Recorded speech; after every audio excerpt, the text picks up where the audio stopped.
Alright, welcome everybody. It is Zero, back again with another video. Today I'm going to be doing a Vainglory commentary. So I don't do too many Vainglory videos, but I'm going to start doing a lot of them just because I'm really fond of this game and I really feel like I need to get my input on the community. It's kind of hard for me to give me that, or hard for me to give that input on like Reddit or Twitter or something. So yeah, so this is the first episode in a new series I'm going to be starting called, I don't know the exact name of it yet, but basically I'm going to be going over each hero in the update and I'm going to be giving you guys my breakdown, the meta for that hero, the breakdown if that player has changed, gotten worse or better. I will be giving that feedback and opinions and stuff like that in this video. So this video is going to be all for Joule. So Joule wasn't really, there wasn't no specific changes to her, but I'm going to be giving over my, my feedback to her and just how she plays in 1.9 and anything like that. So you can expect a ton of videos from this series. However, keep in mind the series is for heroes that I play. I do not play Adagio, Petal, or Sauce, so like I guess you can say those heroes probably won't really come up ever, just because I only want to focus on heroes that I actually play and heroes that I'm good at, just because if I give you my perspective from a hero that I'm bad at, it's just going to sound like I'm complaining,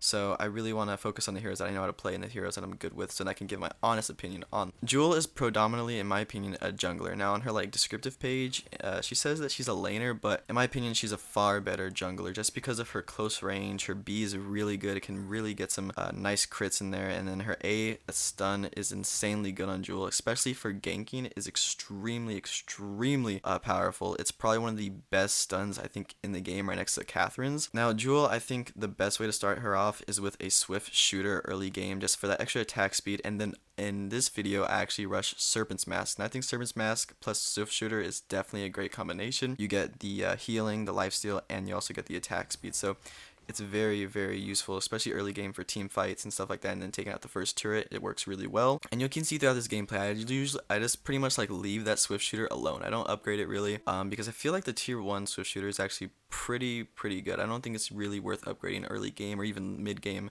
to be honest, but I think that Joule is really a good hero just to be focused on weapon. Some heroes you have to like, hybrid build them in a way, or you have to I guess build them with weapon and then defensive. I think Joule is one of the few heroes that can be built purely on weapon, no defensive items. Obviously boots are really helpful and I do get them in this game, but you can see by this gameplay that she totally destroys without really any defensive items. Now I do buy a metal jacket or whatever throughout this gameplay, but I never really get to the point to where I'm being so much, or not so much, but I'm being taken down to the point to where I need that metal jacket. I just got it for the extra protection, but I think Joule's very well off on her own without any defensive items. Now that being said, if you were playing support, obviously then you should go with that. But Joule is just the best, in my opinion, weapon carry right now, and this is my opinion. I'm obviously biased because Joule's my main, but that's my opinion. Rona's really good with, not with Joule, but with weapon power also, but that's obviously time for a different video. Now, the reason I think Joule's a lot better in jungle is because of the recent changes with Stormguard banner that basically included shields and such being introduced to turrets, which that's very different. It changes the meta a lot, because now I think Crystal is just a little bit more powerful on turrets. That could just be me, but I think, there's a lot better choices than Joule in lane. Celeste is a way better choice than Joule. Scarf even, because he can do damage over time with his B and A. So it's just, I mean, she's like, I don't really get why you would choose Joule for lane when you have so much better choices, but I'm not saying she's horrible in lane, I'm just saying she's probably not the best choice. Alright, next thing, I'm going to be giving over my favorite team comps with Joule. So my favorite team comps with Joule is Joule, Celeste, and Catherine. Now, triple stun across the board. Okay, a dual stun is pretty much lights out.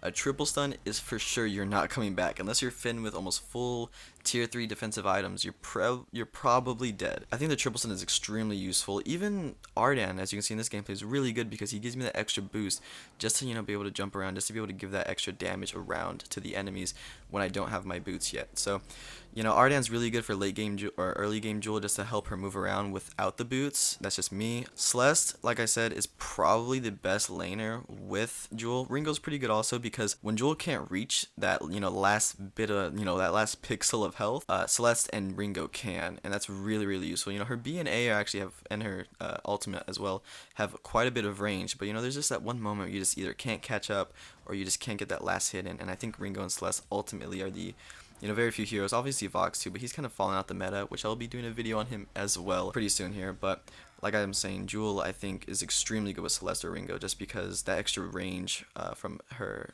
I guess, her allies is just so useful. Not too much else to say. This tier 3 skin on Joule looks fantastic, as you can see by this gameplay. took me around like $40+ to get it, and pretty much all my essence that I've gained up throughout owning this game. So it was definitely not easy, but really enjoying her right now. Celeste, not Celeste, Jewel is definitely probably my main and is gonna stay my main for the next few patches, to be honest. But hopefully you guys enjoyed this real quick video. This is my first video in this series, I guess. I don't know what it's gonna be called yet, so keep in mind that this is a new series and it's gonna be changing quite a bit. So hopefully you guys enjoyed it. I'm out. Peace.